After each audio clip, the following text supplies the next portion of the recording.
Good morning, it's 7 o'clock. You're watching the only breakfast show live from Westminster. The Prime Minister will discuss ways to protect women from violence with the head of the Metropolitan Police today, after describing footage of police breaking up a vigil in memory of Sarah Everard as deeply concerning. This as the government is accused of rushing through a bill which Labour says will impose disproportionate controls on free expression. But the Conservatives say Labour is trying to block greater protections. Plenty to discuss with the Policing Minister, Kit Malthouse, and the Shadow Policing Minister, Sarah Jones, shortly. Plus, is this coming to a city near you? Bath launches its own congestion zone this morning to clean up its air. We speak to a paediatric respiratory professor who warns that air pollution poses a huge threat to children's health. And tackling racial inequality in music. We'll be joined by the founders of Black Lives in Music, a new organisation on a data-driven mission to explore the experiences of black musicians. It's Monday, the 15th of March. Deeply concerned, the Prime Minister will meet with senior police officers to discuss women's safety as the Met Police faces criticism after breaking up a vigil for Sarah Everard. We'll be live outside Scotland Yard as the Police Commissioner defends the force's actions and resists calls to step down. What has happened makes me more determined, not less, to lead my organisation. Also ahead, a decade at war. We report from Syria, where 10 years of conflict have killed nearly 600,000 people and forced millions from their homes. Hairdressers will open in Wales as primary school pupils return there, and in Scotland as coronavirus restrictions are eased this morning. The Grammy goes to Beyonce! And Beyonce becomes the most decorated female act in Grammys history in a triumphant awards night for women. And from midweek onwards, the weather will start to settle down with largely dry conditions. But until then, there's still going to be some wet weather for today. I'll have the details for you later in the programme. Welcome to Sky News Breakfast. Today, Boris Johnson will meet senior police officers to discuss women's safety as a storm of criticism continues over a police crackdown at a vigil for Sarah Everard. The Prime Minister said he's deeply concerned after officers clashed with crowds gathered to remember the 33-year-old in South London. Hundreds of angry protesters gathered outside New Scotland Yard before marching to Parliament Square yesterday, with demonstrators chanting "Shame on you" at officers. Metropolitan Police Commissioner Dame Cressida Dick is resisting calls to resign and said Saturday's events will be reviewed. A warning, this report from our political correspondent Tom Rayner does contain some flash photography. Commenting for the first time since these scenes on Saturday, the Prime Minister has said he's deeply concerned by what took place and has insisted lessons must be learned. In a statement, Boris Johnson said, "Today I will chair a meeting of the government's Crime and Justice Task Force to look at what further action we need to take to protect women and ensure our streets are safe. The death of Sarah Everard must unite us in determination to drive out violence against women and girls and make every part of the criminal justice system work to protect and defend them." An independent investigation of the Metropolitan Police has been launched after the Home Secretary said the force still had questions to answer, and the Mayor of London said he was not satisfied with the explanations provided by the Commissioner. But as fresh protests were held in Westminster yesterday, Cressida Dick defended the actions taken by officers and insisted she would not resign. Are you considering your position? No, I'm not. What happened to Sarah appalls me. As you know, I'm the first woman commissioner of the Met. Perhaps it appalls me in a way even more because of that. What has happened makes me more determined, not less, to lead my organisation. But the Labour MP who represents the constituency in which the events took place says the Commissioner's position is untenable. As far as I'm concerned, that the message would have come from the top. She is at the top. Somebody has to take responsibility for what has happened, and it should be the Commissioner. The Labour leader, however, said he didn't want to see the Commissioner resign and instead demanded more from government.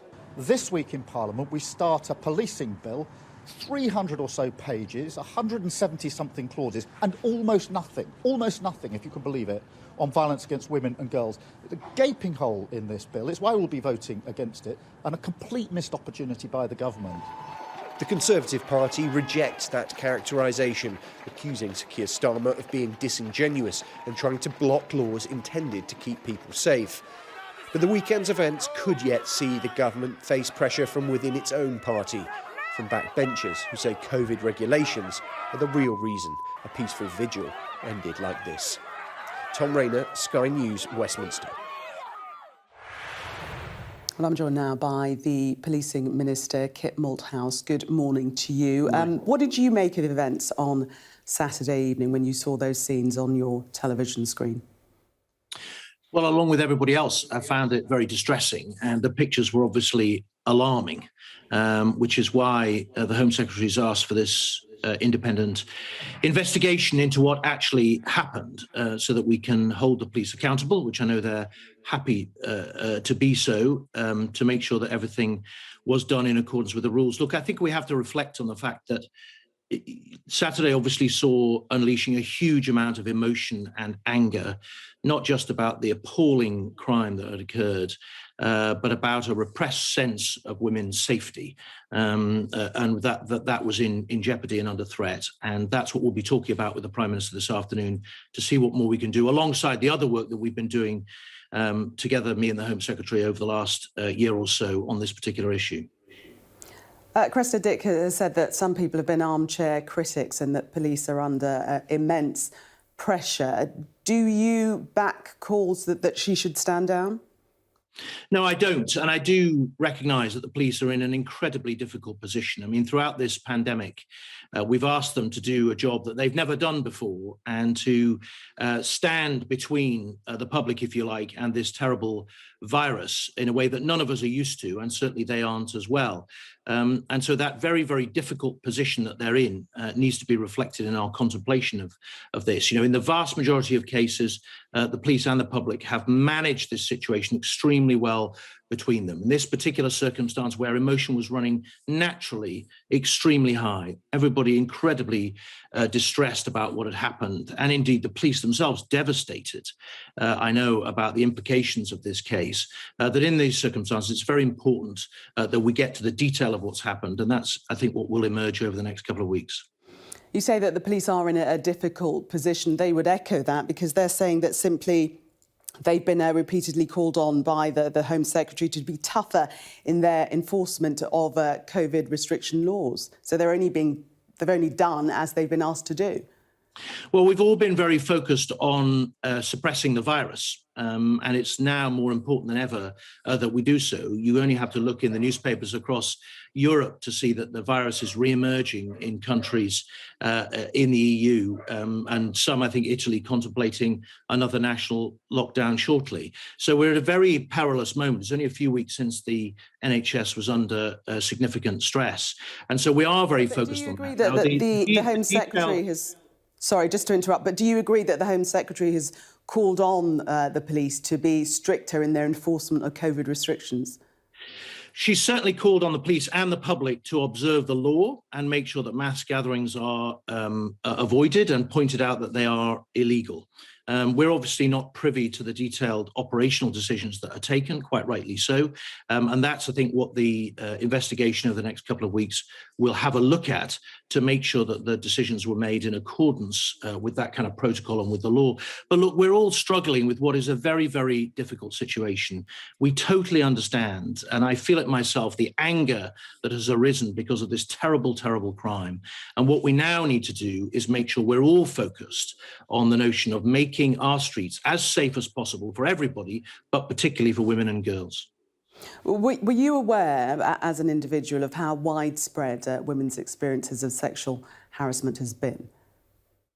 I was, and I have to say, 10 years ago or so, when I was at City Hall as Deputy Mayor for Policing to the then Mayor Boris Johnson, we published the first ever violence against women and girls strategy in a major global city, focusing on specifically many of the issues that people are still sadly raising that are, you know, it seems endemic in parts of our society. And that's why, for example, we brought forward the domestic abuse bill, which is reaching the end of its passage through the House at the moment, which will significantly enhance our ability to deal with domestic violence and abuse. And why we're very focused, for example, on the problems we're seeing in rape convictions and have an end-to-end rape review, which is currently on the blocks, should be published shortly, hopefully, that will renew our efforts to try and achieve justice for those women who are victimized in that particular horrendous crime type. So there's been a huge amount going on for some time.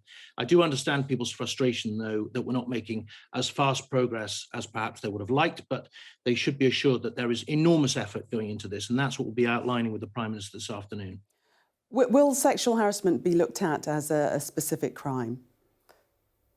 Well, this is obviously one of the issues that we're asking for views on at the moment. One of the responses to this terrible crime, to Sarah Everard's terrible killing, was for us to reopen our call for views about violence against women and girls. And we've had something like, just in the last couple of days, something like 64,000 people have come online at gov.uk to give us their views about where they think policy should go into the future. We'll be digesting that over the weeks to come and be bringing forward a new violence against women and girls strategy, a refreshed one, later in the year to really confront some of these issues. Labour saying that the the police crime and sentencing and courts bill that's to be debated this week, they're saying that could lead to harsher penalties for damaging a statue than attacking a woman. They've been quite critical. Yeah, I have to confess to being disappointed and a bit confused by the Labour approach, because obviously the bill contains huge protections for the public, not least with regard to serious sexual offenders, for example, who will spend a lot longer in jail. Look, on the monuments thing, criminal damage already carries a penalty of up to 10 years in prison, but it's limited to shorter sentences. The value of the item is less than £5,000. Now, that obviously ignores the emotional value or the symbolic value, particularly of war memorials and other memorials. And so we're just removing that anomaly. And it seems unusual to me that they would pick that particular issue to focus on when there's so much more in the bill, not least, for example, a serious violence duty, which is being put on local authorities and health services in an area to work with the police in identifying the drivers of violence in their location and then coming up with a strategy to deal with it, right? We're using this bill to put everybody shoulder to shoulder on violence across the board, not just violence against women and girls, important though that is, but violence in society. And for Labour to be voting against this bill just seems to me confused. What about in terms of rights to protest? Some criticism there as well, that this will disproportionately affect people's right to actually protest on the streets. Well, again, I'm concerned that they're using this particular moment of natural anger in our country and upset to inflame what is actually quite mild changes to public order legislation. You know, public order legislation has been in place since 1986. It hasn't been updated. We're removing some anomalies and loopholes in the law. We're implementing a law commission recommendation around public nuisance and just aligning conditions on protests that apply at the moment to marches and processions onto static protests, so that the two are seen in the same breath, and also taking steps to protect the operation of our democracy so that people who try and prevent members of parliament accessing the House for the purposes of voting, or indeed prevent people attending at court, will be stopped from doing so. You know, we've seen protest over the last few years adapt its tactics, and we obviously have to adapt the legislation in what I think is a relatively mild way, recognizing that protest and freedom of speech is absolutely fundamental to our democracy, but it has to be balanced against the rights of others to go about their business, and indeed against the operation of our democracy, which is even more vital. In terms of crimes against women, can you see misogyny, the act of misogyny, actually becoming a crime? Because it isn't at the moment, is it? Well, as I say, street harassment and some of the, I mean, it's been really distressing to see some of the episodes that have been shared through social media and in the newspapers over the last few days. And as I say, having worked on this in the past, it didn't come as a surprise to me, I have to say, but it did come as a source of anger along with everybody else. And I think we're all have a duty in politics to focus on those issues and see what more we can do. As I say, the call for people's views is open now. I would urge people to go on and share their anger, distress, their personal experience of these situations so that we can shape policy into the future and get it right for everybody.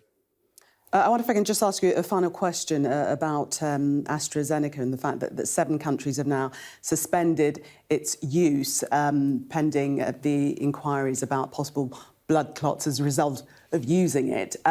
Do you believe that we should now be looking at the use of AstraZeneca? Because many people have already had this vaccine.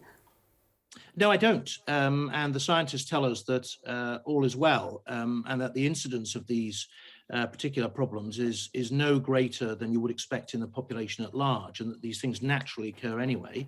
Obviously, the vaccine's been through very, very stringent testing before it was authorised for use. We have some of the highest standards in the world for medical products and for testing. As a former, in fact, founder of the All-Party Group on Life Sciences before I became a minister, I can attest to that. I'm hoping to be called for a vaccine in the next couple of weeks myself, and if it's AstraZeneca, I will happily take it in my arm. Minister, thank you so much for speaking to us and good luck with your vaccine. Thank you. Thank you. Well, joining me now is our political correspondent, Joe Pike. What did you make of what the Minister had to say there? Firstly, on AstraZeneca, no, I don't think it's unsafe. Scientists tell us all is well. The UK unlikely, I think, to follow 7 other countries in pausing their rollout of that vaccine. Of course, the main news around the death of Sarah Everard and the government's response to violence against women and girls. Mr Malthouse saying the scenes on Saturday night in Clapham Common were distressing and alarming, but I think this review into what happened, this independent review into the police's actions, will take the heat out of it. Certainly, everyone in government, all sources I've spoken to, seem pretty clear that Cressida Dick has the Prime Minister's support, will stay in her job, and Labour are not calling for her to go. There did seem to be a slight admission, Gillian, that the Home Secretary, Priti Patel, has called on the police to sort of stop mass gatherings because they are illegal. Perhaps a suggestion that this happened partly because of the law that the government put into place during the pandemic. I thought it was interesting also that Mr Malthouse said that violence against women and girls seems endemic in parts of our society. Also, he pointed out that the number of submissions to that survey on this issue is now at £64,000, a new number. So the events of the past week have clearly been a catalyst. The government are seemingly taking it seriously, and we're due to hear from the Prime Minister, we think, later today. Yeah, look forward to that. Joe, for the moment, thank you. Well, the Prime Minister will speak again with the Met Police Commissioner later today as she resists calls so far to resign. Emma Birchley is outside New Scotland Yard this morning for us. And Emma, can you update us at all? Have we heard anything more from the Met Commissioner? No, the last we heard was yesterday when she made it absolutely clear that she would be going nowhere. Cressida Dick saying that she was now more determined, not less, to stay in her role leading the Metropolitan Police and that she welcomed an independent review that's being carried out by the Inspectorate of Constabulary. It's being described as a lessons learnt review. And while she was making it clear she wouldn't be resigning, there were protesters here at New Scotland Yard, furious at what happened to Sarah, furious about the way things unfolded on Saturday night with the police response to that vigil. And they then moved around to Parliament Square to carry on their protests. But what's quite clear is this whole issue is really gaining momentum. There are high-level political meetings. We know that police chiefs are meeting today to talk about how best to protect women in this country. And all of this on the day that the bill is being debated in the Commons, which has come under fire for not doing enough, not having enough detail on how to end violence against women, and also criticism for suggesting that police should have more powers to clamp down on disruptive protests. And actually, that's one of the issues that protesters are going to be back in Parliament Square protesting about from 5 o'clock today. They want to come here to remember Sarah, to remember what they call victims of male violence, but also to stand up against this bill restricting protests that can be carried out by people like them. Emma, thank you. Still to come on the show. At 7:30, we're joined by the Shadow Policing Minister, Sarah Jones, as Labour calls for more government action to tackle violence against women. At around 8:30, we'll be joined by one of the women who was arrested at the vigil for Sarah Everard, Patsy Stevenson. And at 7:45, the Welsh Health Minister, Vaughan Gething, joins us as it's back to school and back to the hair salons. It started with an uprising which many hoped would bring democracy. Instead, it plunged Syria into a 10-year-long civil war, with the country's ruler, Bashar Al Assad, apparently victorious. Across the 10 years, 593,000 people have been killed, according to figures from the UK-based Syrian Observatory for Human Rights, of whom more than 100,000 were civilians. The number detained is far harder to account for. After a 10-year-long investigation, the UN released a report earlier this month, putting the total in the tens of thousands. That's civilians arbitrarily detained in Syria and still forcibly disappeared. Thousands more have been subject to torture, sexual violence or death in detention. Syria remains the world's largest refugee crisis, with more than 13 million people displaced, according to the UNHCR. More than 6.6 million of those have been forced to flee outside of Syria, with another 6.7 million displaced inside the country. And a record 12.4 million Syrians, 60% of the country's population, now face hunger, according to new data from the UN World Food Programme. That's the impact of the COVID-19 pandemic on top of already being worn down by a decade of conflict. Mark Stone reports from northeastern Syria now. The story of Syria this past 10 years begins and it ends with this man, President Bashar Al Assad. It is the story of an uprising against him, brutally suppressed by him. It's been a war which has changed our understanding of brutality. It's shifted politics well beyond its borders, and it has left the country and its people broken and divided. We're 400 miles from the capital, Damascus. Amuda is in the northeastern corner of Syria, and we're following Mohammed from the destroyed city of Aleppo originally, but here now with his whole family. There are 4 generations here. All 14 of them sleep where we sit. But it's better than what they left. نحن كان وضعنا زفت، كنا عايشين بين الضرب والقتل، كنا نبرك بلدنا على ضوء قداحة البيل، هيك قداه بس ما نشعل تجينا الطيارة تقصفنا. اجت الطيارة عم ضربت أول ما ضربت شمال، قلت له يا محمد بدنا نموت، ضربت مغرب، يا محمد متنا صواريخ ضرب من قبلي رجع ضرب من شرع يا ولي البلور هر فوقنا البلور، يعني مو فوقنا كمان على هذا هر بالارض. هلا يا مو بدنا نموت ولا جيبي اولادك لنموت سوا. طلعنا الدم والدم الحرمه.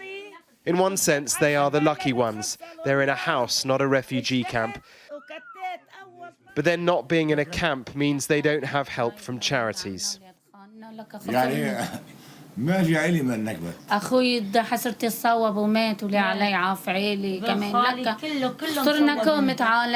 The disintegration of a country at war begins with the death and the pain, but beyond that are the legacies. On the road east, we pass a convoy of trucks, a resupply chain for the American troops who are here. These plains of northern Syria are now where the superpowers tussle for control. There's regional influence and oil to secure. This is the only place in the world where Russian and American militaries brush past each other. Qamishli is a city, like the country, divided. Most of it under the control of the Kurds now, but pockets are still Assad's land.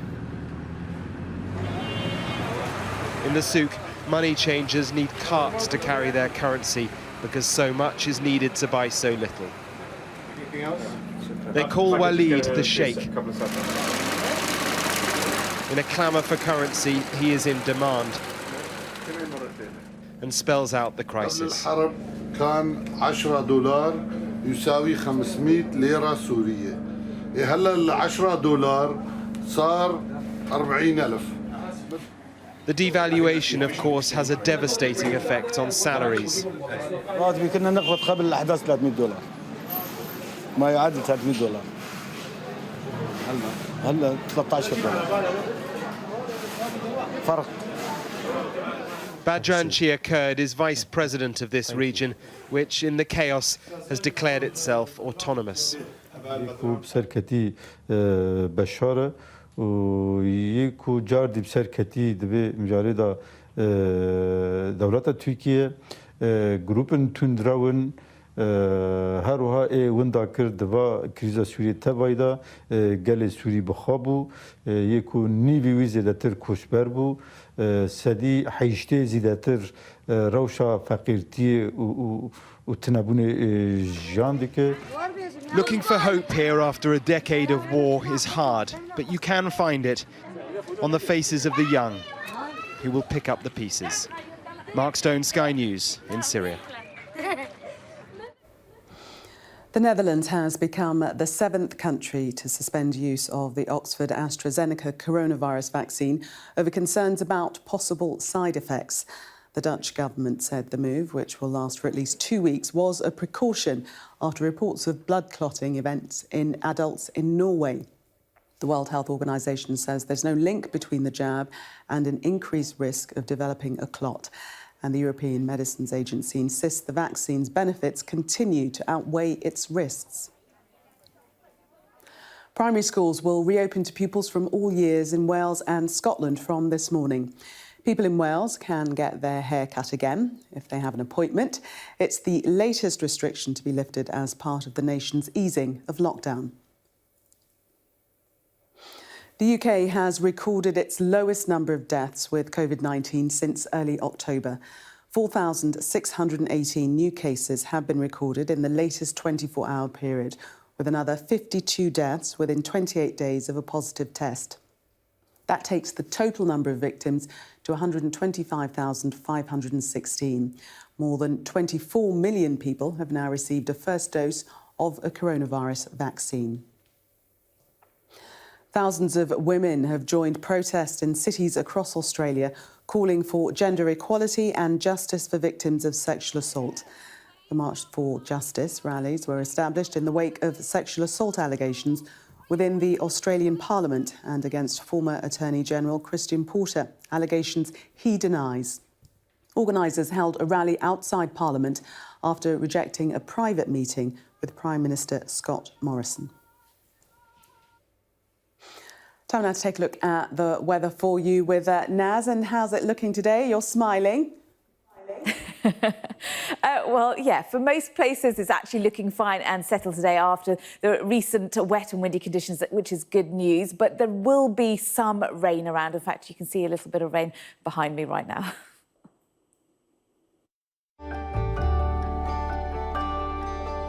Look forward to brighter skies.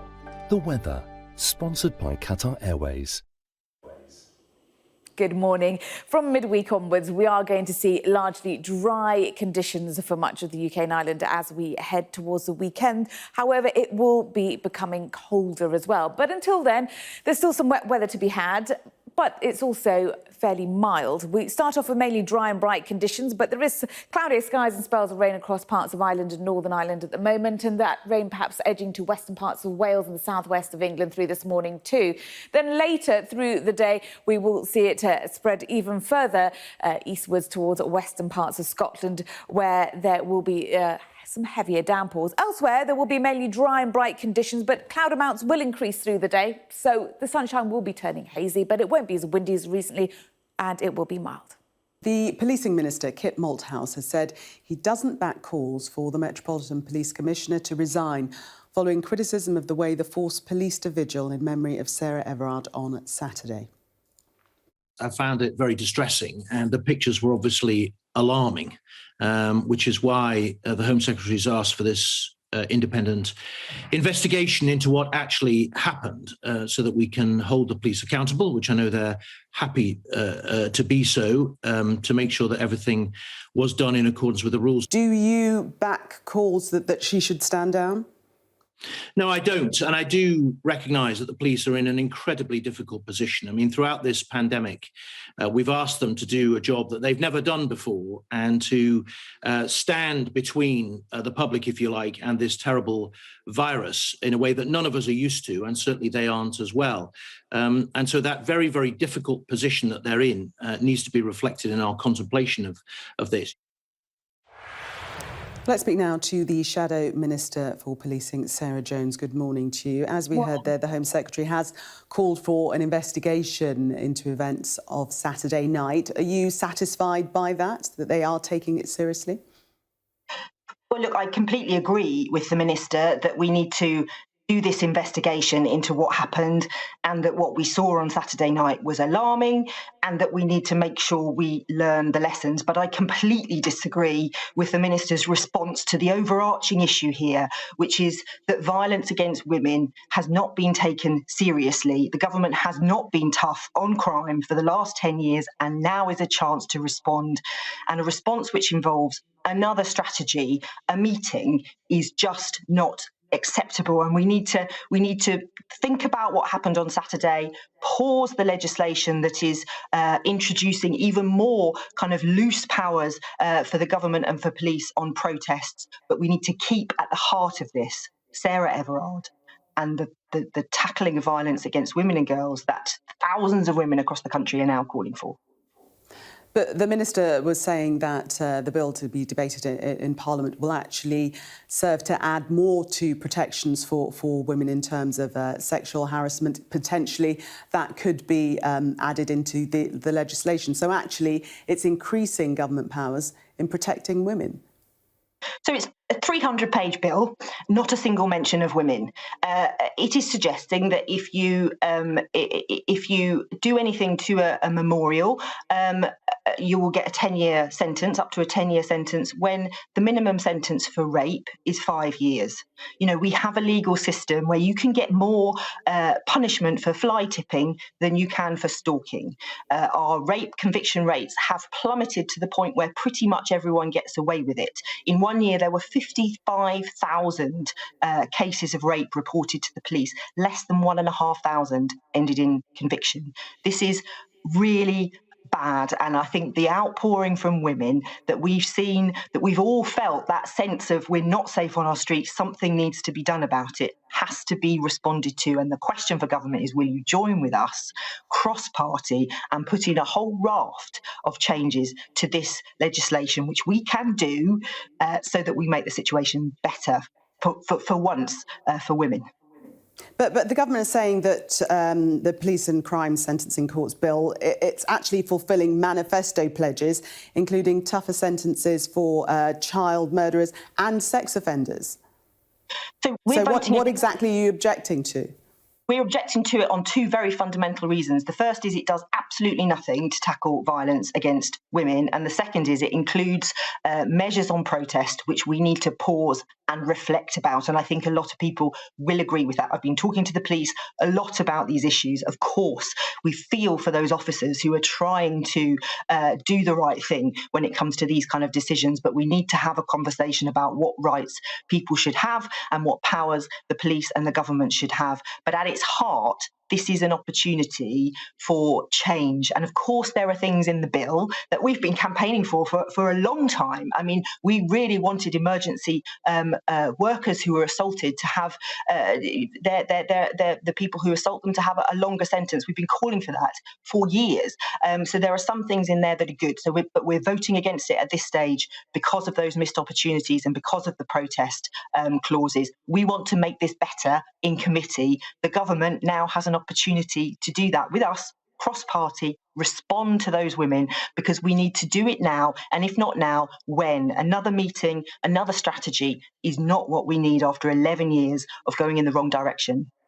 Why not back the bill then and include the areas where you feel it's lacking so that progress can be made? Because from what you're saying, you don't disagree with the bill in its entirety at all, do you? No, we don't. That's absolutely right. The parliamentary process is that today and tomorrow we have a debate on the bill in its entirety, and we either vote for it or we vote against it. We then go into committee, and I'll be overseeing the Home Office kind of elements on behalf of the Labour Party for that. So we vote against it now because it's doing nothing for women. And I understand the process. I understand the process. What I don't understand is why you don't back the bill in the initial stage and then move forward with amendments and have the areas that you want included added on. Because this is a perfectly normal way to respond to a piece of legislation that has significant flaws. We can't support it in its current state, but we hope we can amend it in committee, and we hope that we can get to a point where we can support it as it goes through all its changes. But we must remember Sarah Everard tackling violence against women. This is what women across the country are telling us they want us to do, and in Parliament we have to respond to that. And coming back to the vigil for Sarah Everard on Saturday evening and the police handling of that, do you believe that Cressida Dick should resign? I think there's going to be an investigation. The Mayor of London said that he was given assurances that the vigil would be policed sensitively, and something clearly went wrong, and we need to understand what that is. You know, I want to pay tribute to our police officers who have worked so hard in this year and on the whole got that balance right in what was incredibly complex emergency legislation. But something went wrong on Saturday, and we need to work out what that is. But we mustn't let that sidetrack us from the bigger issue, which is that women wanted to pay their respects to Sarah Everard. We saw Kate Middleton doing it earlier in the day because even she understood the fear. Even she has experienced that sense that we're not safe on our streets, and that's what we have to respond to. But somebody does have to take responsibility. Should Cressida Dick resign? That's not the question for today. We need to have that independent inquiry because we don't know the answers as to what went wrong. We just know something went wrong, but we need to try and work out what that was. There were police forces across the country that were trying to deal with this situation because lots of women wanted to have a vigil. And the fact that there wasn't an agreement come to when the judges said that the vigil would not be unlawful if they could come to an agreement about how it could be done in a COVID-safe way, that opportunity was missed, and we need to look at why and what happened. So does the Commissioner have your backing to stay in post? She is going to be, along with all the questions about what happened on Saturday, investigated in terms of what went wrong, and we need those answers. It's not right for us to look at pictures where something clearly went wrong, but to not know what happened operationally to lead up to that point. We have to understand that before we throw comments around about who should resign and who shouldn't resign. But we have to keep in mind tackling violence against women and pausing this bit of legislation on protest, because the key point is what happened on Saturday needs to be a one-off, not something that becomes normal. Indeed. As Shadow Minister for Policing, though, I'm just really trying to establish whether the Commissioner does have your backing to remain in post. Well, I'll say again that this is a situation that needs to be investigated. I am not going to. So you don't feel able to back her then? Look, I back the police. I know they've had an incredibly difficult situation. We need some answers as to what happened. And I know that I agree with the policing minister on his approach. I agree with the Mayor of London on his approach to this, which is let's get the answers before we start throwing around calls for people to resign or not to resign. I think we need the answers. We need to learn the specific lessons, but also we need to keep our eye on that wider question of what are we going to do about the fact that if you get raped, the chances of your perpetrator being convicted are about 1%, and that is completely unacceptable, and we need to do something about that. OK, Sarah Jones, thank you very much for speaking to us, Shadow Minister for Policing and the Fire Service. Thank you. Now, people in Wales will be able to get a haircut for the first time in 2021 today, if they have an appointment, as hairdressers and barbers reopen. The change marks the first lifting of coronavirus rules. Primary school pupils also return to classrooms. And I'm joined now by Vaughan Gethin, Welsh Health Minister. Good morning to you. Bring us up to date with the easing of lockdown. Just run us through what people can now do from today. Well, as you described, more of our children will be back to school today. That means all of primary school and exam years in secondary school. That's years 11 and 13, but also with some flexibility for school to bring back years 10 and 12, and then have check-ins with younger students in secondary school. Hairdressers open from today, and then from next week, we'll have non-essential retail in supermarkets primarily being open, and then from the week following, we'll then see self-contained accommodation open up. So the first part of our tourism sector. We'll then see the rest of non-essential retail opening on the 12th of April, when that'll also be the case in England too. And are you confident that people will respect these new measures now, the easing of lockdown? Are you worried that you might see a spike in infections? Well, we're as confident as we can be. But the reality is, until we start easing these measures, we can't have a definitive prediction in advance of the population response. But the reason why lockdown rates are low in Wales, they're under 40 cases in 100,000 today, that is because of the population response. And it's also because of the impact of the successful vaccination programme as well. So our message to the public is, we want to see these events made as quickly and as safely as possible. We're doing them in a phased way so we can understand the impact of each easement.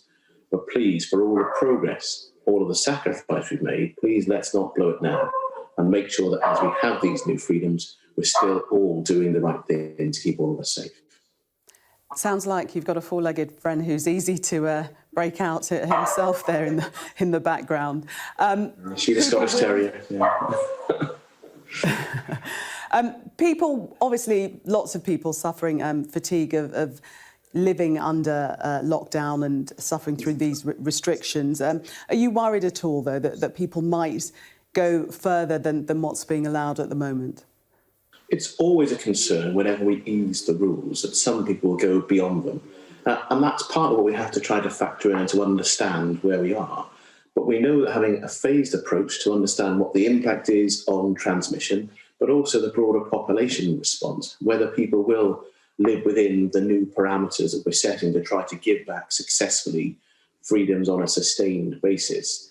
Well, that's part of what we're trying to do. And we're doing it in a context where the Kent variant is now dominant, and our advice is up to 70% more transmissible than the previous dominant strain of coronavirus. So each step comes with more risk about a potential return to higher coronavirus rates. The vaccination programme can give us more confidence about our ability to protect the most vulnerable people. But if we do go out too fast, then it's still entirely possible to see significant harm coming into our hospitals.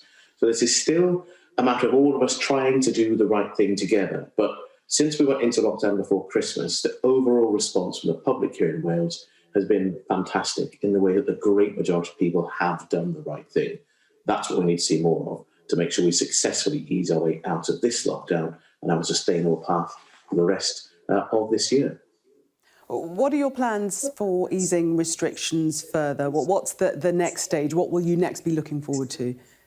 Well, we'll then be considering, as we get towards the end of April, whether it'll be possible to have household mixing. But the stage before that is on the 12th of April, we'll then have all schools fully returning.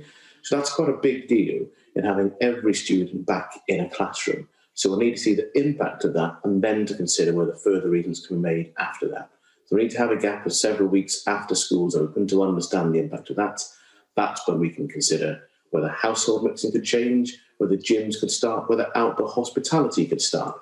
But all of this heavily caveated on what happens with this current set of easements we've announced, the return to school on the 12th of April, and that remains our overriding priority, not to compromise our ability to get all of our children back to face-to-face learning. So that's why we've got a relatively low-risk set of easements that are taking place now, because if we do that successfully, we can then have some confidence about further unlocking on a sustainable basis through the rest of the summer. Vaughan Gethin, thank you very much for speaking to us this morning. Good to see you. Thank you. Let's take a look at the weather for you now with Naz. And is it looking like a sunny day? Will there be some sunshine? Say yes. Anything for you, Gillian. Yes, there will be some bright or sunny spells across most places today, and much drier and less windy than it was recently too.